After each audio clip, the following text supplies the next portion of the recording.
আসসালামু আলাইকুম প্রিয় খামারি ভাইয়েরা, দেশ এবং প্রবাস থেকে আপনারা যারা ভিডিওটি দেখছেন সবাইকে জানাই আন্তরিক শুভেচ্ছা অভিনন্দন। তো আপনারা যারা আমার ভিডিওগুলো দেখে থাকেন, আমি কিন্তু সবসময় চেষ্টা করি আপনাদেরকে নতুন নতুন কিছু ধারণা দেওয়ার জন্য। তো আজকে আমি যে নতুন ধারণাটা আপনাকে দিব সেটা হচ্ছে যে আমরা কিন্তু আমাদের খামার থেকে সবকিছু ঠিকঠাক থাকলে আগামীকালকে থেকে ঈদ পর্যন্ত, মানে ঈদ উল ফিতর পর্যন্ত আমরা মোটামুটি 12-14টা গরু বিক্রি করব। তো এখন আপনারা আমাকে জিজ্ঞাসা করতে পারেন যে ভাই গরু তো বিক্রি করবেন আপনি, তাহলে আমার লাভটা কোথায়? তো এখানে লাভ আছে। আসলে আমরা কিন্তু সবাই যারা আমরা ইউটিউবে ভিডিওগুলো দেখে থাকি, আমাদের কিন্তু সবাই একটা টার্গেট থাকে, সেটা হচ্ছে যে আমরা কিভাবে খামার থেকে লাভ বের করতে পারবো। তো আমি আসলে আপনাদের জিনিসগুলো বুঝতে পারি বা আমি আপনাদের জিনিসগুলো ওন করতে পারি যে আসলে আপনারা কি চাচ্ছেন। তো যাই হোক, আপনারা আজকের ভিডিওটা একটু পুরোটাই মনোযোগ দিয়ে দেখেন, আমি এখান থেকে আপনাদেরকে কিছু ধারণা দেওয়ার চেষ্টা করব। তো আমরা যারা স্বল্প মেয়াদে গরু লালন পালন করি, অনেকে আমরা ষাঁড় গরু লালন পালন করি, অনেকে আমরা গাভী গরু লালন পালন করে থাকি। বা আসলে আমি যে পদ্ধতিতে গরুটা লালন পালন করি সেটা হচ্ছে যে আমি শর্ট টাইমে গরু ফ্যাটেনিং করে সেখান থেকে কিন্তু বেশি লাভ করার চেষ্টাটা করে থাকি। তো এই চেষ্টাটা কিন্তু সবার ভিতরে থাকে, অনেকেই করতে পারে বা অনেকেই পারতেছে না। আর একমাত্র এই জন্যই পারতেছে না, সেটা হচ্ছে যে সঠিক প্ল্যান পরিকল্পনার অভাব। আমি বরাবরই একটা কথা বলে আসি, সেটা হচ্ছে যে আপনার অনেক টাকা থাকতে পারে, আপনার অনেক বড় একটা শেড থাকতে পারে, আপনার হাজার হাজার গরু খামারে থাকতে পারে, কিন্তু আপনার যদি মেধা না থাকে, আপনার যদি সঠিক সময় জানা না থাকে, সঠিক গরু নির্বাচন করতে না পারেন, আপনি কিন্তু সেখান থেকে লাভ বের করতে পারবেন না। তো যাই হোক, যেটা আমি বলতে চাচ্ছি সেটা হচ্ছে আমরা যারা ষাঁড় গরু লালন পালন করে থাকি বা ষাঁড় এবং গাভীর ক্ষেত্রে কিছুটা পার্থক্য আছে। তো এই পার্থক্যটা আজকে আমি আপনাদেরকে একটু বোঝাবো। সেটা হচ্ছে যারা আমরা কোরবানিতে ষাঁড় গরু বিক্রি করব, তারা কিন্তু মোটামুটি 1.5-2 মাস আগে কিন্তু অলরেডি আমাদের কিন্তু খামারে আমরা গরু নিয়ে আসছি। কিন্তু যারা বিশেষ করে আমি দেখুন একটা জিনিস চিন্তা করে দেখুন, আমি 2 মাস বা 2.5 মাস পূর্বে যে গরুগুলো কিনছি কিংবা 1.5 মাস পূর্বে যে গরুগুলো কিনছি, ওই গরুগুলো কিন্তু আমি বিক্রি করে দিব এই ঈদে বিক্রি করব। আর যারা ষাঁড় গরু কিনছে তারা কি করতেছে, যে ওই গরুগুলাকে এখনো পুষতেছে, আবার আরো 3 মাস পুষবে, ইভেন ওই গরুগুলাকে বিক্রি করবে ঈদ উল আজহাতে। তার মানে কি, মূলধন যদি 10 লাখ থাকে, ওই 10 লাখ ওই মূলধন থেকে লাভ লসের হিসাব করবে কি ঈদ উল আজহাতে। আর আমি যদি 10 লাখ টাকা এখানে ইনভেস্ট করি, তাহলে আমার এই লাভ বা মুনাফাটা কিন্তু আমি 2 ধাপে আমি হিসাব করতে পারবো।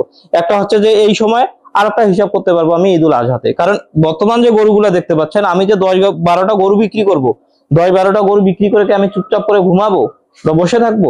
সেটা তো করবো না। আমি কি করব, ওই 10-12টা গরু বিক্রি করার পরে আমি চেষ্টা করবো আরো কয়েকটা গরু কেনার, যাতে ওই গরুগুলো আমি ঈদ উল আজহাতে ধরতে পারি বা ঈদ উল আজহাতে বিক্রি করতে পারি।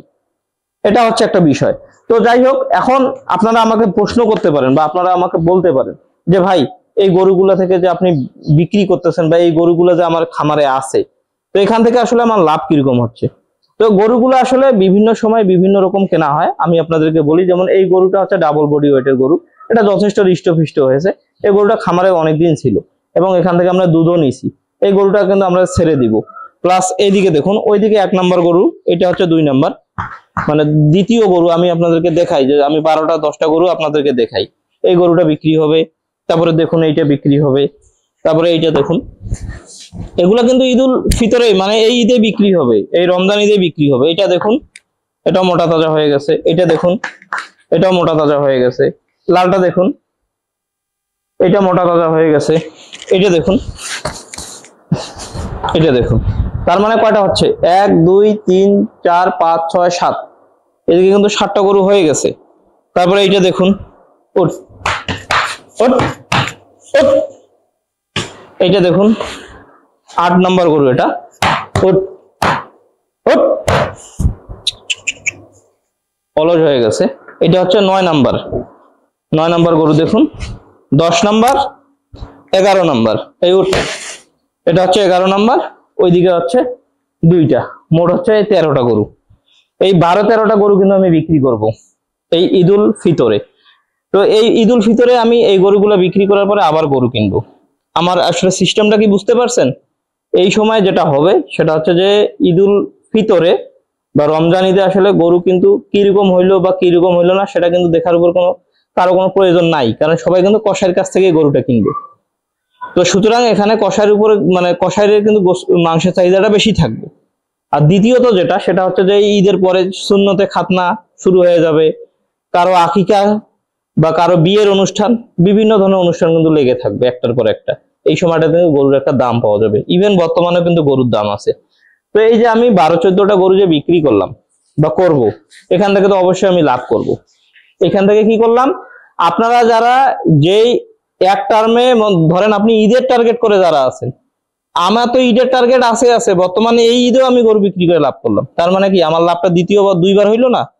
তো 2বার যদি আমি লাভ করলাম, তাহলে আমি কেন উন্নতি করতে পারবো না খামার করে, বা আমার তাহলে খামারে কেন লাভ হবে না? এই জিনিসগুলো আপনাদেরকে আসলে বোঝা উচিত বা ধরা উচিত। আপনাকে কেউ এভাবে আমার মতো করে ধরে ধরে কেউ আপনাদেরকে বোঝাবে না, বা কেউ আপনাদেরকে এই প্রাইভেসি বা পলিসি গুলো বলতে পারবে না। আর বলবে কিভাবে? তারা জানেই না যে এইভাবে লাভ করা সম্ভব।